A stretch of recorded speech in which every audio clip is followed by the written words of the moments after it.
채널.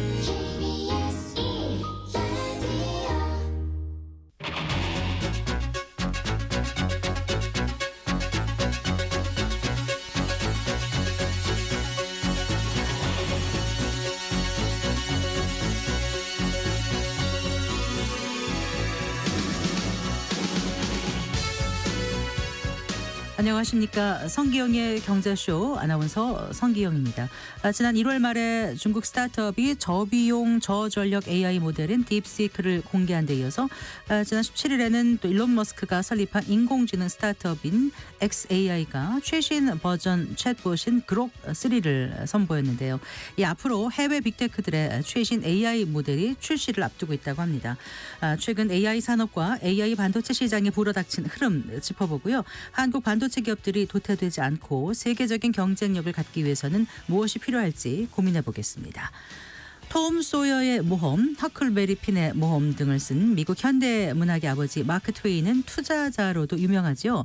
금광 투기가 한창 불붙었던 1850년대에 광업주를 주당 $300에 신용 매입했다가 $2,000까지 돌파하는 것을 보고도 팔지 않았다가 결국 주가가 곤두박질해서 단돈 $50만 손에 남게 된 일도 있었고요. 그 외에 식자재 투자 등 다양한 투자로 파산까지 했었답니다. 하지만 결국 $50만 넘는 부동산을 유산으로 남긴 마크 트웨인의 투자와 돈에 관한 철학을 담은 책 오늘 함께 읽어보겠습니다. 이 시간 유튜브로도 함께합니다.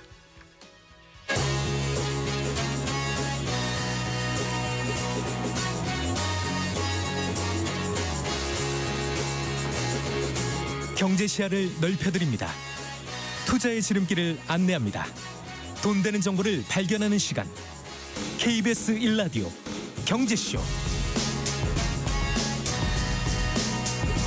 먼저 오늘의 주요 경제 뉴스 정리해드리겠습니다. 경제 뉴스 브리핑 손서구 경제평론가와 함께합니다. 어서 나오십시오. 안녕하세요. 안녕하세요. 자, 최상목 대통령 권한대행이 가계부채를 더 줄이겠다고 밝혔습니다. 네. 최권한대행이 이제 오늘 오전 이창용 한국은행 총재 그리고 이복현 금융감독원장 등이 참석하는 거시경제금융현안 간담회를 열었고요. 이 자리에서 이제 가계부채 관리의 중요성을 강조를 했는데 중요한 몇 가지 숫자를 얘기를 했습니다. 네. 최 권한대행은 이 국내 총생산 대비 가계부채 비율이 국가 경제에 부담을 주지 않는다고 평가되는 80% 수준까지 안정화될 수 있도록 앞으로도 가계부채 증가율을 이 경상성장률 범위 내에서 일관성 있게 관리해야 한다, 이런 말을 했습니다. 여기서 이제 경상성장률량은 명목 GDP를 이야기하고요. 이게 이제 경제성장률과는 다른 거는 이제 물가 상승분이 포함이 되냐 안 되냐 이 차이인데, 네. 경상성장률은 이제 물가 상승분을 포함하는 이런 성장률 수치이고 올해는 3.8%로 제시된 상태입니다. 네. 이 GDP 대비 가계부채 비율을 80% 수준까지 낮추는 것을 방향성을 제시한 게 중요하다라고 볼 수 있습니다. 이제 가계부채 비율은 코로나19 기간에 좀 급등을 했었죠. 그때 저금리를 바탕으로 상당히 가계부채가 많이 늘어났던 시기였고, 네. 그래서 2021년 말에 거의 100%에 육박을 했었죠. 98.7%까지 치솟았다가 이후에 이제 3년 연속 하락을 해서 올해 같은 경우는 90%대 초반까지 떨어질 것으로 예상되는데, 네. 이 수치를 80%대 수준까지 낮추는 게 목표다 라고 이제 제시를 한 셈이니까 대출 규제를 포함한 가계부채를 전반적으로 줄이는 정책 기조가 올해도 이어진다, 이렇게 봐야 될 것 같고요. 또 하나는 이제 올해 가계부채 관리 방안을 2월 중, 그러니까 이달 중에 확정해서 발표할 것이다, 이렇게 이야기도 했습니다. 그러면 네. 이달 발표되는 방안에는 아마도 예상컨대는 지금 DSR 같은 경우는 3단계 올해 도입이 예정돼 있기 때문에 여기에 이 3단계에 대한 구체적인 방안이나 혹은 금융권에 있어서 총 대출 증가율 등에 관한 이런 세부적인 계획이 나오지 않을까, 이렇게 예상을 해볼 수가 있겠습니다. 네. 그 도널드 트럼프 미국 대통령의 관세 공격이 확대되는 가운데 이제 우리 정부가 트럼프 행정부의 관세 부과 제외를 네. 공식 요청했다면서요? 그렇습니다. 박종원 산업통상자원부 통상차관보가 이끄는 우리 정부의 통상협상팀, 이제 미국 워싱턴 DC를 방문해 있는 상태이고요. 이 방문 기간 동안 현재 백악관 또 상무부, 미국 무역 대표부 관계자들을 만났고 트럼프 행정부의 관세 부과 행보에 대해서 어떻게 보면 우리 정부의 입장을 처음 전달한 그런 셈이죠. 네. 그래서 한국을 대상으로 한 관세 부과를 제외해 줄 것을 트럼프 행정부에 공식 요청했습니다. 네. 일단 설득 논리를 어떻게 제시했을까요? 일단 양국 간 체결돼 있는 자유무역협정 FTA에 따라서 양국 간의 교역에 있어서 모든 품목에 대한 관세가 이미 철폐돼 있다라는 점을 강조하면서 양국의 긴밀한 경제 관계라든지 또 우리 기업들이 미국에 투자하는 대미 투자 등이 상당히 크다라는 점들을 강조를 하면서 트럼프 행정부 관계자들을 설득한 것으로 알려졌고요. 네. 아울러서 또 조만간 고위급 협의를 통해서 아마 고위급이면 장관급 이상이 되겠죠. 고위급 협의를 통해서 주요 현안이나 양국 간의 협력을 확대할 수 있는 방안을 논의할 것도 제안을 했습니다. 또 미국 의회 주요 인사들도 면담한 것으로 알려졌는데 네. 여기에 대해서는 우리 기업의 대미 투자를 기반으로 한 한미 간 공급망 연계가 증진됐다 이런 점을 강조를 하면서 현재 인플레 감축법을 근거로 한 각종 지원책 또 반도체법 보조금 등 우리 기업에 대한 지속적인 지원을 요청했습니다. 네. 정부가 국내로 수입되는 중국산 후판 철강 제품에 대해서 네. 최대 38%의 관세를 부과하기로 한 거죠. 네, 후판하면은 이제 두꺼운 철판을 말하는 거잖아요. 네, 후판 제품이 그렇고요. 네. 어제 오후에 이 소식이 이제 전해졌고 산업통상자원부 무역위원회가 심의 의결한 내용입니다. 그래서 네. 중국산 후판에 대해서 수출 기업별로 27%에서 38%까지의 잠정적인 덤핑 방지 관세를 부과하는 안이었고요. 네. 이제 이 안은 기획재정부의 검토를 거쳐서 한 달 안에 확정돼서 이제 중국산 후판 제품에 대해서 즉각적으로 부과가 됩니다.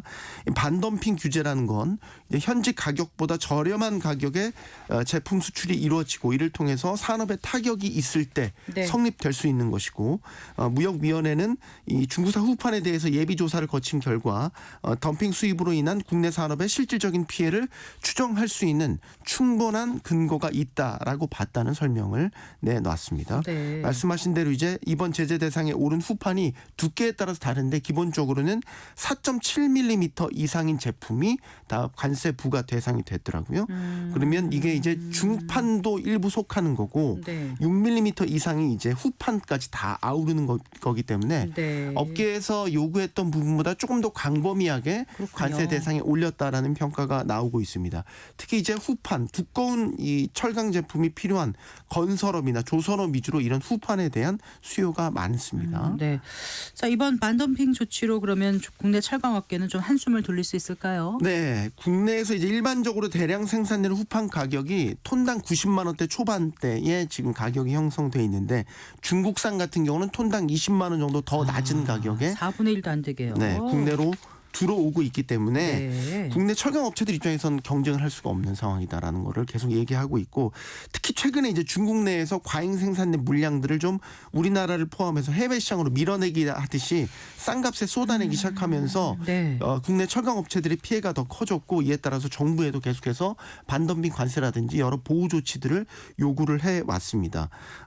거기다가 지금 세계적으로 다 그 보호무역주의가 조치가 강화되고 있는 추세지 않습니까? 네. 근데 우리 같은 경우는 이제 거의 중국산 후판 제품에 대해서는 관세가 없는 0%의 관세 지역이었기 때문에 더더욱 우리나라로 밀어내기 할 것으로 예상이 됐었거든요. 네. 그래서 업계에서는 최소한의 보호 조치로 이번 잠정 관세 부과는 당연한 조치다 이렇게 이야기를 하고 있고요. 반면에 이제 조선업계나 건설업계는 좀 후판 가격이 인상될 걸 우려를 하고 있어요. 네. 특히 이제 조선 같은 경우는 선박 제조 원가에서 이런 후판 제품들이 차지하는 비중이 원가의 20%에 달하기 때문에 네? 원가의 20%? 20% 전체 배를 하나 만약에 1억짜리로 만든다면 그중에 2천만 원이 이 덤핑 후판이 차지한다고요. 후판이 차지를 하고 원가에서. 있습니다. 네. 그리고 특히 이제 대형 조선사보다는 국내 중소조선사들이 이런 중국산 후판 제품에 대한 의존도가 조금 더 네. 높기 때문에 좀 중소조선사들이 더 큰 타격을 받을 것으로 전망되고 있습니다. 알겠습니다. 자, 그리고 금값이 또 사상 최고치 경신했다면서요. 네. 뉴욕 상품거래소에서 근선물 가격이 한때 온스당 $2,970대까지 치솟았습니다. 그러니까 네. 거의 지금 $3,000 가까이 육박하는 수준으로 올라왔다가 지금 좀 내려왔어요.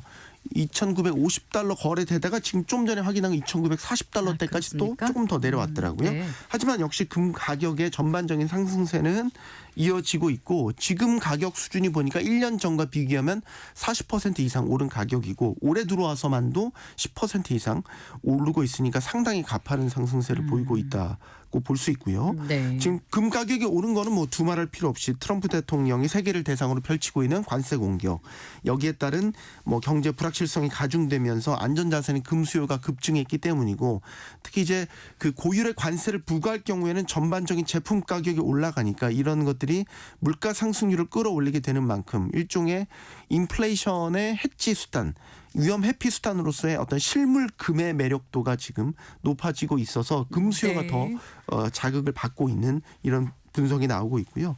골드만삭스가 이번 주 초에 발간한 보고서를 보면 올해 말 금 가격 전망치를 온스당 기존에는 $2,890대로 제시를 했다가 $3,100 큰 폭으로 상향 조정을 했습니다. 알겠습니다. 잘 들었습니다. 고맙습니다. 감사합니다. 경제뉴스 브리핑 손석우 경제평론가와 함께했습니다.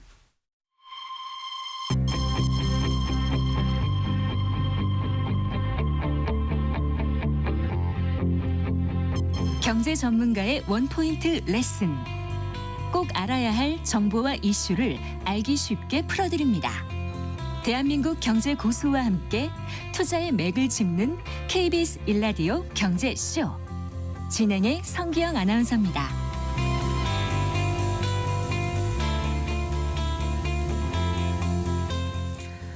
지구에서 가장 똑똑한 AI. 네, 지난 17일 머스크가 그록 3을 소개하면서 했던 말인데요.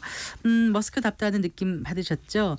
중국 스타트업의 AI가 공개된 후에 그록 3을 비롯한 빅테크들이 그 AI 모델을 선보이고 있는데요. 전 세계 AI 시장이 더욱 폭발하면서 국내 AI 반도체 산업도 들썩이고 있습니다. 자, 국내 AI 반도체의 잠재력과 앞으로 미래 전망 등에 대해서 다양한 변수들과 함께 살펴봤으면 합니다. 자, 이번에 따끈따끈한 신간을 내셨습니다. 반도체 패권 전쟁을 내신 인더스트리 애널리스트 이주환 박사 스튜디오에 모셨습니다. 반갑습니다. 네, 처음 뵙겠습니다. 처음 반갑습니다. 반갑습니다. 책 들고 나오셨네요. 네. 네. 자, 일단 그 먼저 점점 판이 이제 좀 커진다 그럴까요?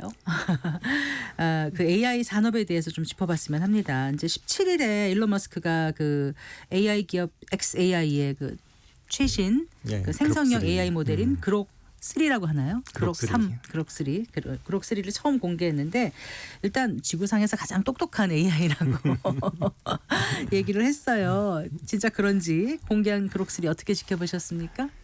지금까지 특히 이제 작년에 굉장히 많은 그런 이벤트들이 있었는데 네. 이제 전반적으로 독자적으로 AI를 개발했다라고 많은 이제 발표들을 많이 했어요. 네. 많은 빅테크 기업들이 그때마다 본인들의 테스트 결과를 보여주면서 우리게 가장 우수하다. 그래서 어떻게 보면은 뭐 누구든지 본인의 제품이 제일 우수하게 나온 데이터를 가지고 보여주는 거기 때문에 네. 그래서 뭐 어떤 조건에서 하느냐 어떤 기준에 따라 조금씩 다 달라질 수 있는 상황에서 어쨌든 이제 머스크가 보여준 데이터로는 가장 우수하다고 보여주고 있는데 네. 결국에는 뭐 이건 유저들이 판단할 문제인 것 같아요. 네. 한 명이 아니라 많은 사람들이 실제로 예, 사용을 예. 해보았을 때 어떤 솔루션이 가장 나에게 만족감을 줄 수 있는지 정확한 해답을 줄 수 있는지 이건 시간이 조금 지나 봐야지 정확한 평가가 이루어질 수 있을 것 같습니다. 네, 그래도 기존에 뭐 오픈 AI에서 나온 거, 중국 딥시크에서 나온 거 이런 여러 가지하고 비교하면 어느 정도 수준인 거죠? 일단 데이터가 테슬라 쪽에서 이제 제공한 거 외에는 우리가 다른 데이터가 없기 때문에 아하, 네. 그것으로 보면은 한 5개, 6개 종류의 머신들을 이제 비교를 했었는데 네. 가장 우수한 것으로 일단 나오고 있고요. 그러니까 오픈 AI 비해서도 상당히 있고 그다음에 아론 비해서도 본인들이 상당히 높은 수준. 이제 거기서는 아론이 사실은 성능이 그렇게 높지 않은 것으로 또 아론, 그러니까 나왔더라고요. 딥시크에서 나온 거 말씀하시는 예, 거죠? 딥시크 아론 네. 같은 경우 그러다 보니까 이게 뭐 사실은 제공하는 데이터에 따라서 그 순위들이 막 바뀌기도 하고 네. 누가 더 우세한지 같은 경우도 또한 다른 테스트 결과에 또 다르게 나오기도 합니다. 네, 일단 전문가들과 개발자들 사이에서는 그록3가 수학, 과학, 코딩 분야에서는 챗GPT 앞선다 하지만 창의성과 맥락 이해 측면에서는 조금 한계를 노출했다. 이렇게 얘기를 하는데요. 그러니까 본인들이 강점으로 했던 부분도 이제 추론 부분하고 사이언스 부분이 그러니까 코딩하고 사이언스 부분을 제시를 했더라고요. 네. 아마 항목이 굉장히 많이 있을 텐데 아. 본인들이 가장 우세하게 나오는 항목들을 아마 항목들만 제시를 했을 일단 거라 보고 제시하고. 지금 말씀하신 것처럼 약세를 보인 쪽의 항목은 오픈하지 않았겠죠. 네. 그러니까 사실은 모든 게 완벽하게 다른 솔루션들을 압도하는 건 없을 거예요. 그렇죠. 특별히 네. 잘하는 영역이 있을 거라서 그렇죠. 사용자마다 본인이 어떤 쪽을 더 많이 사용할 건지 사용하게 되냐에 따라서 네. 골라야 될 것 같습니다. 예, 챗봇 그 모델별로 특성이 각각 있다 보니까 그 최상위 모델과 비교해서 뭐 특정 모델이 모두 다 우월하다 이렇게 얘기하기는 그렇죠. 그리고 얘기하기는 좀 특별히 이번에 어려울 그록3는 것 같아요. 오픈 AI 최상이랑은 비교를 안 했어요. 아, 네. 그거보다 조금 그러니까 캐주얼 버전이라고 할까 그런 버전하고 비교를 했기 때문에 네. 엄밀하게 말하면 오픈 AI라 진검승부는 아직 안 보여준 거죠. 근데 이번 출시가 된 게 아니고 베타 버전이라면서요.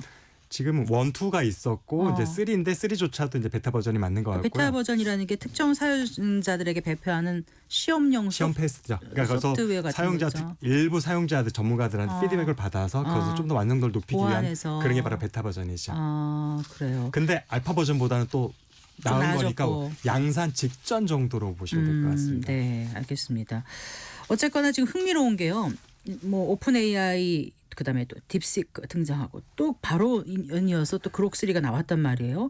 그럼 이제 앞으로 AI 시장이 얼마나 확장되고 얼마나 발전할지 흥미롭습니다. 관심사고요. 앞으로 어느 정도 발전이 될 거라고 지금 보세요. 기술적인 발전의 속도는 현재로서는 예측하기 좀 어려운 측면이 있는 것 같고요. 다만 이제 시장 관점에서 보게 되면 네. 이제 오픈 AI, 엔비디아, TSMC, 하이닉스로 네. 구축되어 있던 거의 독점에 가까운 밸류 시장을- 체인으로 인해서 네. 작년 한 해와 올 상반기까지는 이제 진행이 되고 있는데 그런 상황이 되면 AI 시장 전체가 폭발적으로 크긴 힘들거든요. 네. 독점 시장은 한계가 있기 때문에 독점 첫 번째 참여자들은 높은 수익을 얻을 수 있지만 네. 시장이 커지는 한계가 있고 네. 결국에는 중저가 시장을 비롯해서 대중에게 확대되는 시점이 와야지 네. AI 시장 전체 규모가 커질 수 있습니다. 그런 네. 면에서 R1, 딥시크의 R1이 그런 기폭제 역할을 했다고 보고 있고요. 네. 이런 다른 제품들이 많이 나올수록 시장 전체가 확대되는 효과는 기대할 수 있습니다. 네, 그래요. 그런데 이제 그 딥시크와 지금 이제 일론 머스크 XAI의 그 AI 모델 공개 이후에 이제 미국과 중국 간의 기술 패권 경쟁이 더 수면 위로 올라왔다 이런 느낌들을 받으실 텐데 이렇게 되면 이게 이제 우리 한국의 AI 또 반도체 산업에는 어떤 영향을 미칠 것인가 이게 우리에게 큰 기회가 될 수 있는 것인지 이런 부분을 좀 짚어주셨으면 합니다. 오늘. AI를 네. 소프트웨어 측면과 하드웨어 측면으로 좀 구분해서 봐야 될 것 같고요. 한국 기업들이 지금 AI 시장에서 그래도 뭔가 한 몫을 하고 있다는 건 하드웨어 부분에서도 네. 메모리에 한정된 부분이죠. 네, 네. HBM이라고 우리가 명명하고 있는. 네. 그래서 HBM 시장이 이제는 마냥 커갈 수 없을 수도 있다라는 의구심이 거꾸로 들기 시작했던 거고요. 딥시크의 발표 이후로. 왜냐하면은 엔비디아의 가장 비싼 칩이 아니라 네. 훨씬 저렴한 저렴한 칩, 걸로. 성능이 떨어진 칩까지도 비슷한 성능의 알고리즘을 만들어냈다라는 거기 때문에 네. 그런 면에 있어서 이제 HBM을 주로 생산하던 SK. 하이닉스라든지 하이닉스, 아니면은 블랙웰이라든지 호퍼치가 고가 칩을 하던 엔비디아 같은 경우는 네. 오히려 단기적으로 타격이 있을 수도 있는데 네, 네. 당장 주가에 중저가- 잠깐 반영되기도 우리는 했잖아요. 중저가 제품이면 필요하니까 싼 거 줘라고 할 수 있는 거예요. 최종 고객들이. 네, 네. 그럼 싼 거를 만들어 줄 수는 있지만 네. 마진이 뚝 떨어지게 되죠. 아. 그러니까 판매 개수는 늘어나지만 수익성은 조금 낮아지는 효과가 있을 수 있는데 네. 결국에는 거쳐야 될 과정이라는 생각이 되고요. 이 과정을 거치면서 전체 시장이 커지는 건데 또 한편으로 이제 소프트웨어 입장에서 보면 한국은 아직은 네. 어쨌든 소프트웨어 파워에 있어서는 중국이나 미국에 비해서 많이 뒤처져 있다고 보여지거든요. 객관적으로. 그래서 한국 AI 시장에서 현재는 굉장히 일부분에 대해서만 우리가 경쟁력을 갖고 있는 상황이다.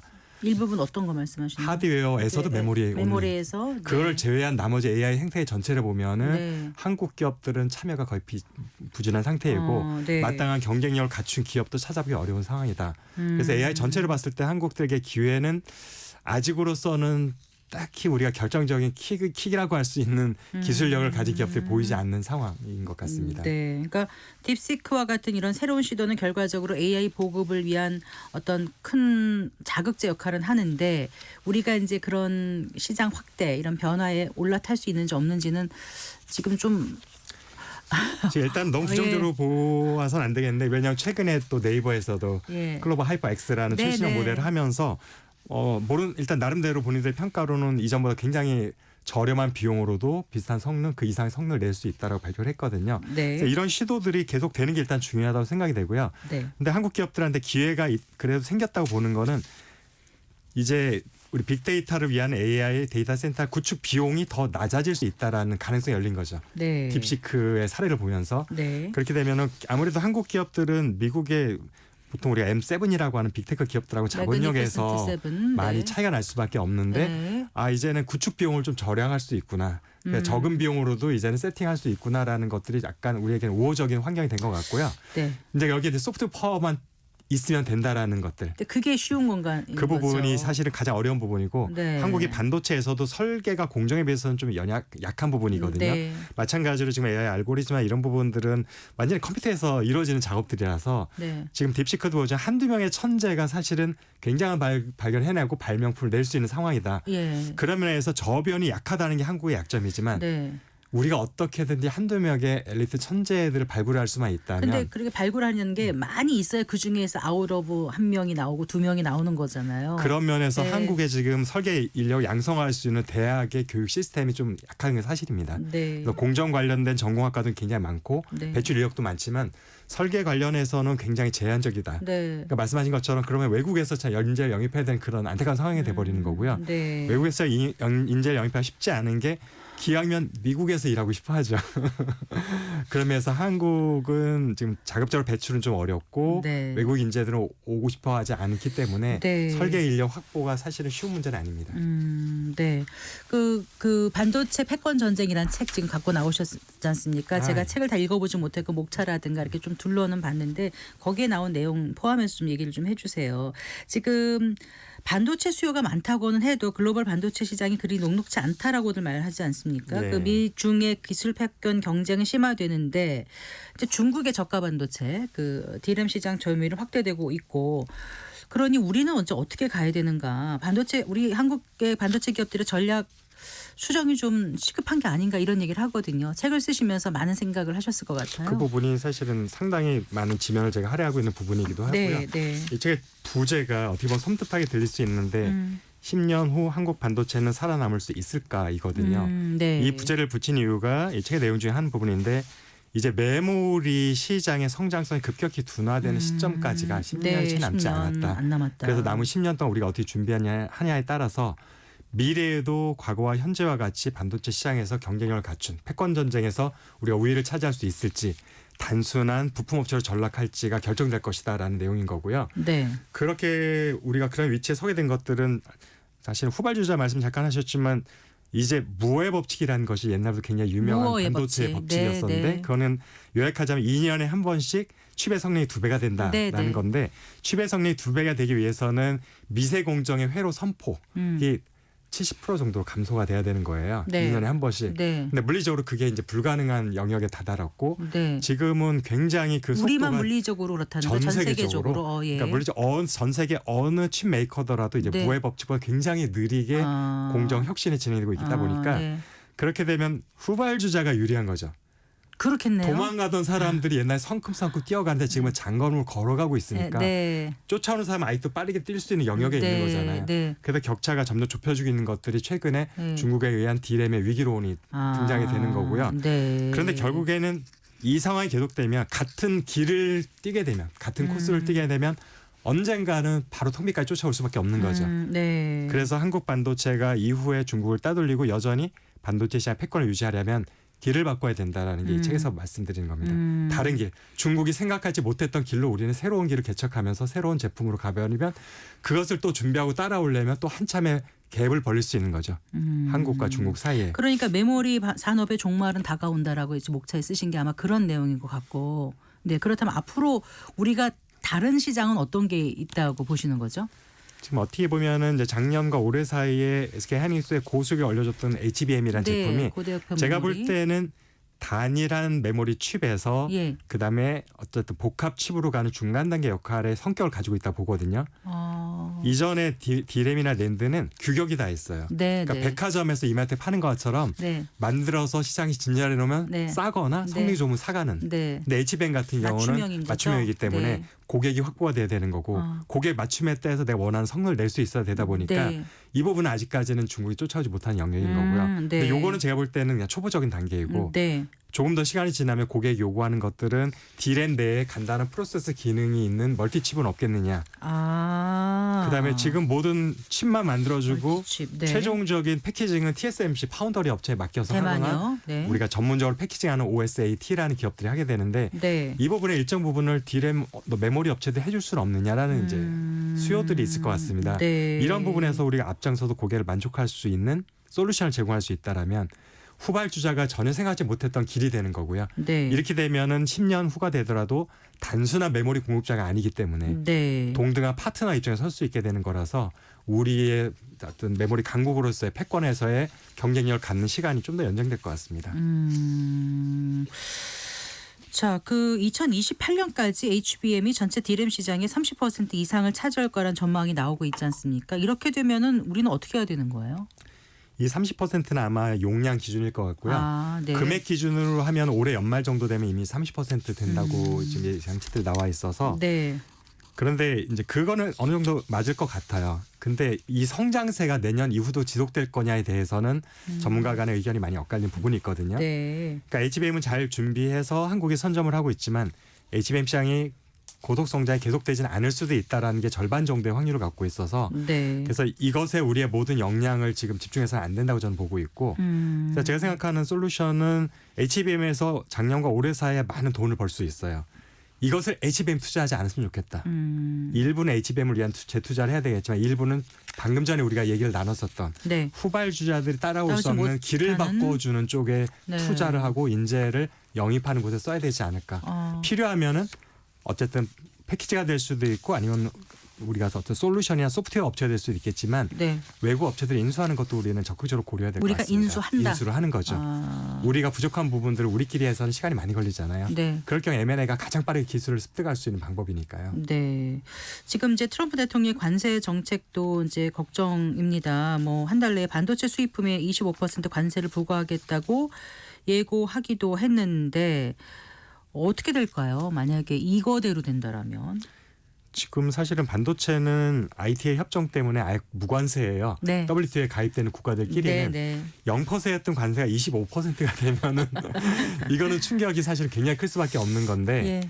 다행스러운 것은 한국에서 만든 반도체 칩이 미국으로 바로 수출되는 비중이 1.4%밖에 되지 않는다는 거. 네. 그래서 생각보다 반도체 기업들이 맞는 충격은 만약 중국에서 그런 관세를 때린다면 굉장히 큰 충격이 될 수 있어요. 근데 미국에서 때리는 관세에 대해서는 사실은 반도체 직수출에서는 큰 영향이 없다고 저는 보고 있는데 근데 제가 걱정하는 거는 미국이 동시적으로 중국에 대한 관세 인상이 지금 예고되어 있지 않습니까? 네. 그렇게 되면 한국에서 메모리를 중국에서 수입해서 네. 그것을 스마트폰이 됐던 네. 컴퓨터가 됐던 조립을 해서 미국으로 수출하는 업체들이 많이 있을 텐데 네, 부담이 이 커지는 경쟁력이 거죠. 낮아지는 네. 거고 수출이 감소할 가능성이 굉장히 다분히 높죠. 네. 이렇게 되면 한국에서 수입하는 메모리 수요가 감소할 영향이 있고 예. 결국에는 한국의 대미국 수출이 영향을 받는 게 아니라 중국 때문에 한국의 대중 수출이 감소할 우려가 지금 커져서 네. 지금 관세는 어떻게 되나 한국한테 굉장히 불리한 요건인 건 맞습니다. 네. 그 어쨌든 미국은 제조업을 좀 부활시키겠다는 게 그 트럼프 행정부의 목표고 그러기 위해서 미국 내 공장을 짓도록 지금 계속 유도하고 있는 거 아닙니까? 그런데 일각에서는 또 반도체 기업들의 미국 공장 가동에 대해서도 비용 면에서는 비효율적이다 이런 지적이 나오는 건 왜 그렇습니까? 아마도 그 원소스가 저일 것 같은데요. 이 책에도 제가 분석했던 내용이 있기도 하고 네. 그러니까 그냥 단편적으로 얘기하면은 미국에서 공장을 유지하기 위해서 인건비하고 장비 유지 보수 뭐 이런 네, 것들 했을 네. 때 기본적인 비용이 한국보다 30-40% 이상 비싸기 때문에 그러니까 판가가 동일하고 했을 때 원가가 네. 30-40%가 비싸다면 마진이 거의 없다는 얘기거든요. 총 소유 비용이 훨씬 더 그렇죠. 미국이 많이 든다면서요. 그리고 또 한 가지는 그나마 미국 공장에서 생산성이 한국과 동일할 때 그 정도 차이가 나는 거거든요. 네. 40%라는 얘기가. 근데 제가 알기로는 미국 공장의 반도체 생산성이 한국에 한 70% 정도 되면 네. 잘 나오는 거 정도라고 생각을 하고 있어서 그걸 따지면은 미국의 공장은 한국보다 한 50% 60% 비싼 거죠. 동일한 수익을 얻기 위한 제조 원가로 환산을 해보면 네. 이곳에 그래서 반도체 공장들을 짓는 것들이 과연 이점이 많을까 아니면 손해가 많을까. 또 하나는 미국의 반도체 기업들이 미국의 공장을 잘 안 짓고 있어요. 네. 다 아시아 쪽에 짓고 있거든요. 미국 기업들조차도 회피하고 있는 미국의 외국 기업이 가서 반도체 공장을 지을 때 얻을 수 있는 이점이 그렇게 많이 있을까라는 것들이 이제 네. 제가 말씀드리고 싶은 것입니다. 그런데요, 이제 그 트럼프 관세 정책이나 봉쇄 정책이 더 거세지고 그럴 경우에 우리나라가 이제 중국도 어려워지는 건 마찬가지 아닙니까? 그럼 우리나라 반도체 산업이 반사 이익을 얻을 수 있는 부분은 전혀 없는 건가요? 한국 같은 경우는 철저하게 수출 의존도로 먹고 사는 기업이잖아요. 국가잖아요. 반도체는 특히나 수출 비용이 뭐 90%, 95%가 되기 때문에 수출 비중이 높다는 얘기는 글로벌 분업화에서 유리한 고지를 차지할 수 있는 국가라는 얘기가 되는 거죠. 근데 모든 나라들이 다 자급자족을 하게 되고 무역 장벽을 치게 되면 네. 수출 의존도가 높은 나라는 사실상 굉장히 힘들어지는 거죠. 내수로는 그 기업이 운영이 될 수가 없기 때문에 그래서 어떤 형태가 되든지 무역 장벽이 생기는 거는 한국한테는 불리한 요건이라 생각이 되고 있고요. 반도체는 그중에서도 가장 대표적인 품목이라고 저는 보고 있습니다. 네. 알겠습니다. 그 패권 전쟁은 이미 시작됐고 그 소용돌이 안에 지금 놓여져 있는데 그렇다면 우리 이제 앞으로 어떻게 가야 될 건가? 아까 잠깐 좀 말씀을 해주셨는데 총론적으로 결론을 좀 내주십시오. 어떤 제언을 해주시겠습니까? 제가 이 말씀했던 그 책에 서론에 이런 얘기가 있습니다. 네. 미래는 현재가 결정하고 현재는 과거의 유산으로부터 파생되어 형성됩니다. 지금의 우리의 모습을 이해하기 위해서 이제 과거를 분석을 했고 그거에 대해서는 많은 분들이 이제 이해를 하시지만 결국엔 미래는 지금 어떻게 하냐에 따라서 오늘이 결정된다는 결정한다. 거죠. 그렇죠. 네. 그래서 그 준비 기간이 다행히 한 10년 정도는 남아 있다고 생각이 되어서 그 10년을 우리가 기업들의 어떤 전략으로 또한 국가에서 어떤 지원책을 가지고 준비하냐에 따라서 10년 후에도 반도체 패권 전쟁이라는 큰 전쟁터에서 한국이 조연이나 엑스트라가 되지 않고 당당하게 주연으로 설 수 있을지 아닐지가 결정될 것 같습니다. 네. 그 고객 포트폴리오 다변화, 제품 믹스의 중요성, 소프트웨어 능력을 키워라, 독주가 아닌 합주를 이런 목차가 있더라고요. 그 얘기는 어떤 거였는지 조금 더 부연 설명해 주신다면요. 한국 반도체가 잘하고 있는데 좀 취약점이라고 제가 보고 있는 부분들은 너무 중국 의존도가 높다라는 거 네. 많은 분들이 들으셨을 거고요. 그다음에 또 하나는 메모리 의존도가 너무 높다라는 네, 거. 네. 그게 결국에는 이제 고객을 다변화하다라는 게 중국 의존도를 낮추고 다양한 고객을 확보하는 그런 얘기인 거고요. 의미셨군요. 네. 그리고 제품 믹스라는 것도 메모리의 시장은 한계가 다가오고 있고 네. 중국도 빠르게 추격하고 있으니 네. 우리는 다른 쪽의 포트폴리오, 그러니까 로직 디바이스, 마이크로 프로세스, 아날로그 네. 반도체 굉장히 종류가 많이 있고 메모리는 전체 반도체 시장에서 20%에서 25% 정도밖에 안 되는 시장이거든요. 네. 그러니까 우리가 지금까지 신경을 쓰지 않았던 나머지 75%의 시장 공략하기 위한 전략이 필요하다는 것이고 네. 그다음에 우리는 아직까지도 반도체 강국임에도 소재 국산화율이 50%, 네. 장비 국산화율은 20%에 불과해서 소부장. 네. 이런 무역 장벽 내지는 여러 가지 미국의 통제들이 이렇게 됐을 때 한국이 굉장히 어려움을 겪을 수가 있죠. 예. 이전에 2019년에 한일 무역 분쟁 때 한번 겪어봤었고요. 소재 때문에. 그렇기 때문에 한국의 소부장 생태계 전체를 같이 육성하는 전략을 가지 않으면 네. 혼자서 스타 플레이어 한두 삼성 하이닉스 두 기업만 가지고는 우리가 이 강국으로서의 위상을 계속 유지하기 어렵다라는 말씀에서 그런 쪽을 좀 담아봤습니다. 그래서 소부장의 중요성도 그렇죠. 다루신 거고 독주가 아닌 합주를 합주가 해야 된다. 필요하다. 이런 제언을 해주신 거군요. 네, 잘 들었습니다. 네, 고맙습니다. 감사합니다. 네, 인더스트리 애널리스트 이주환 박사와 얘기 나눠봤습니다.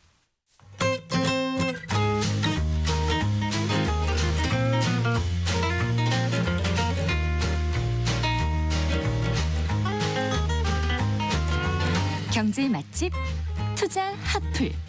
지금은 돈 벌기 딱 좋은 시간.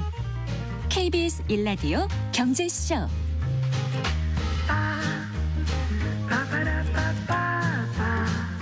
4시 38분 30초입니다. 책에서 경제 보는 눈을 키우고 투자 얘기를 찾는 경제 읽기 순서입니다. 미국 현대 문학의 아버지로 불리죠. 하지만 평생 투기와 파산으로 점철된 삶을 산 인물로도 알려져 있습니다. 네, 톰 소의 모험, 또 허클베리 핀의 모험의 저자인 마크 트웨인에 대해서 다룬 책입니다. 돈은 나에게 길을 묻는 손님이다. 오늘 함께 읽어보겠습니다. 미래에셋 투자와 연금센터 이상원 센터장과 함께합니다. 어서 나오십시오. 예, 반갑습니다. 안녕하세요. 예. 네. 지난 시간인가 한번 잠깐 예, 잠깐 언급하셨잖아요. 얘기했었죠. 예. 투기와 파산으로 점철된 삶을 살았다. 그러면서 아마 오늘 이 책을 준비해 주신 것 예. 같은데 제가 이 책을 막 구해서 읽을 수 있을까 찾아봤더니 절판된 거죠? 예, 중고 서적에도 구입하실 수 있습니다. 네, 그래요. 예. 일단 투기와 파산으로 점철된 삶을 살았다니까 흥미는 많이 가는데 예. 마크 트웨인이 살았던 시대와 지금 우리가 사는 시대가 너무나 이제 차이가 클 것 같아서 예. 시대적 배경을 좀 이해하는 것도 들어가기 앞서서 예. 도움이 될 것 같아요. 마크 트웨인은 1835년에서 1910년까지 살았던 사람이에요.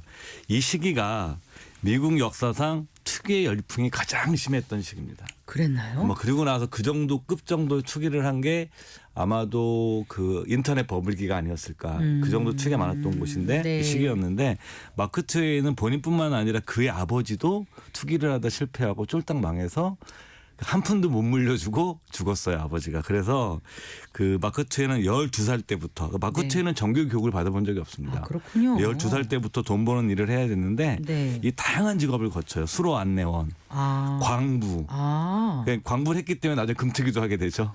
그다음에 기자, 잘 안다고 생각했겠죠. 예, 기자, 네. 식자공, 그다음에 뭐 출판 사업 등 사업가 이런 다양한 직업을 거치면서 미국 현대 문학의 아버지가 되죠. 해밍웨이, 어니스트 해밍웨이가 미국의 문학은 현대 문학은 마크 트웨인으로부터 시작되었다라는 유명한 말을 했죠. 그랬던 인물인데 이렇게 많은 경험을 했기 때문에 소설이 더 풍부해지지 않았을까요? 그쵸. 그래서 이제 저도 몇 권 읽어봤는데 그렇게 얘기를 하죠. 이 책에서 소개를 하고 있는 게 그래서 마크 트웨인의 소설에 유독 돈과 사기꾼에 관한 얘기가 많이 나온다. 그랬나요? 유독이. 그렇군요. 그래서 이제 미국인들한테 사랑받는 이유 중에 하나도 그런 배경이 있는 거고요. 네.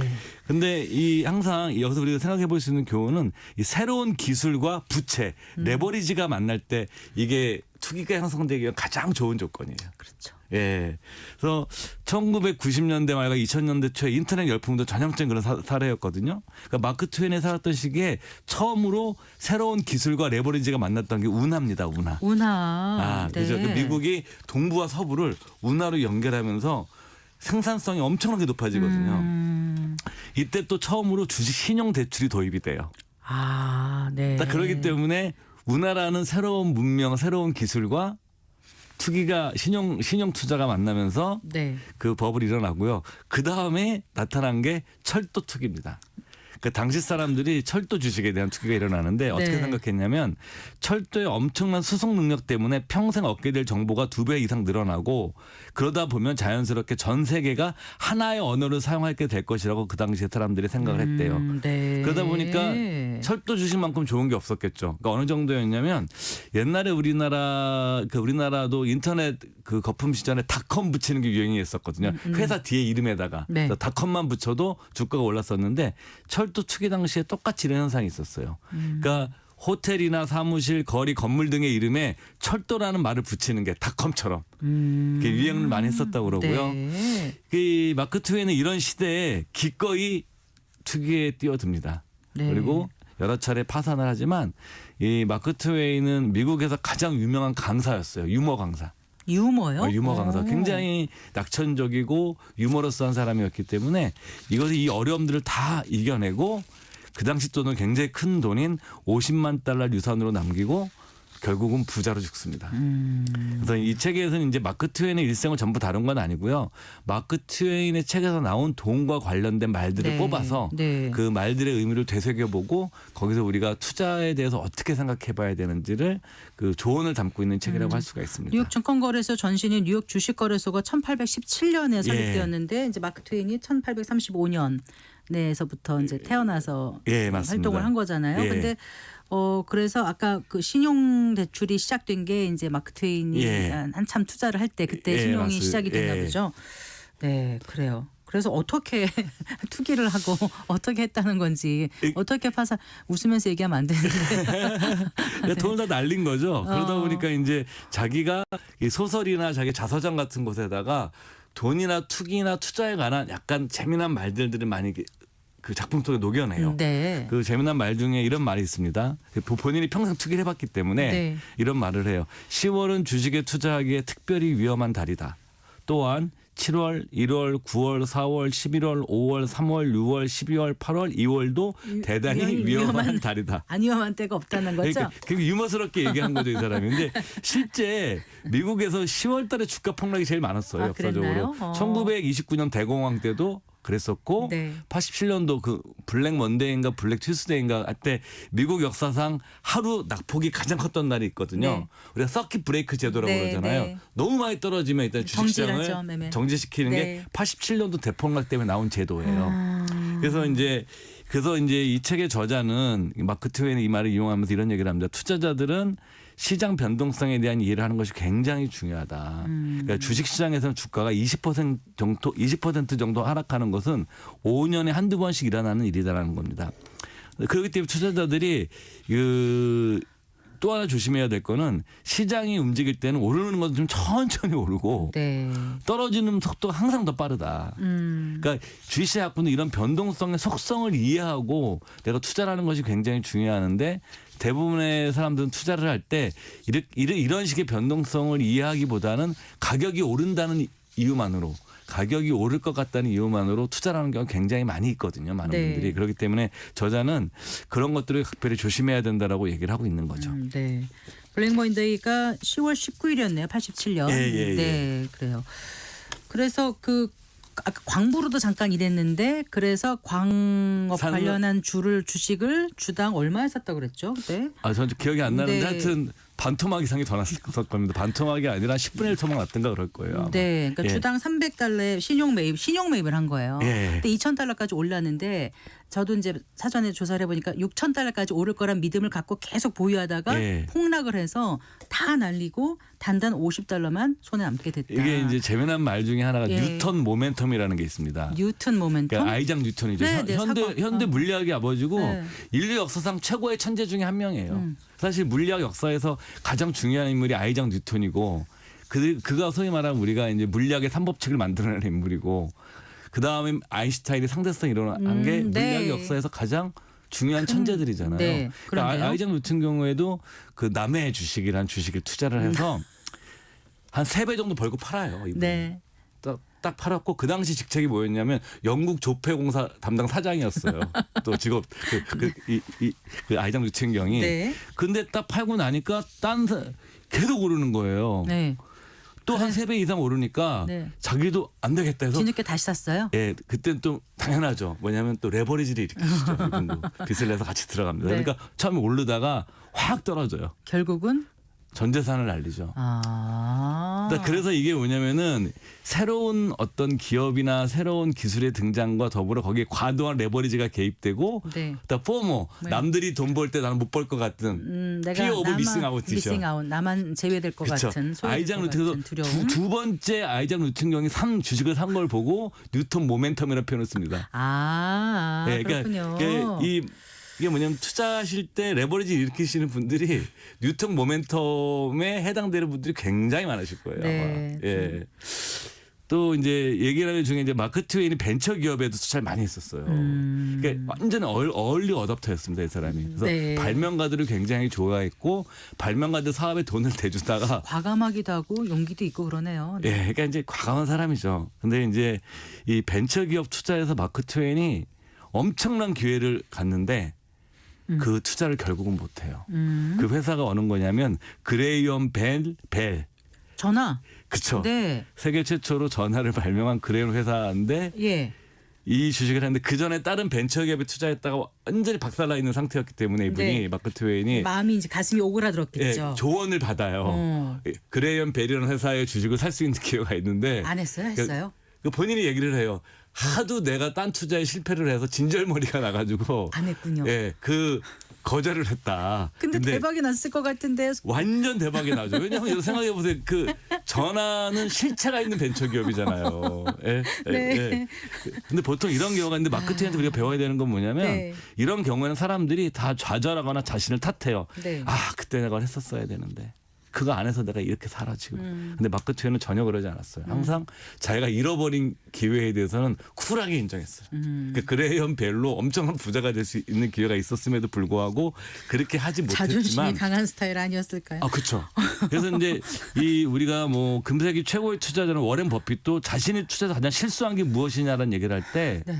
투자하지 않은 것들에 대해서 얘기를 해요. 그 세계적인 투자자들도 자기가 놓친 종목이 훨씬 더 많은 거예요. 그래서 네. 여러분들께서 투자를 하실 때 내가 놓친 종목에 대해서 너무 애걸복걸 하지 마시고 아 버스는 떠났으니까 난 다음 버스 기다리지 네. 이런 식의 어떤 마크 트웨인의 갖고 있는 낙천적이고 이런 그 강한 어떤 의지 같은 것들을 네. 한 번쯤 우리가 귀담아 들으실 필요가 있을 것 같아요. 마크 트웨인의 실패담을 듣기 위해서 우리가 이 책을 소개하는 건 아니잖아요. 결국은 이제 다시 어떻게 큰 재산을 일궈냈고 예. 그런 투자하면서 투기하면서 많이 잃었던 거 파산도 해봤고 예. 또 실제로 성공도 거뒀던 어떤 투자의 그 투자로 점철된 예, 맞아요. 삶을 예. 살면서 우리에게 주는 메시지가 이 책에 담겨 있지 않을까 싶어요. 예. 그 얘기 좀 해주세요. 일단 사람을 잘 만나라. 네.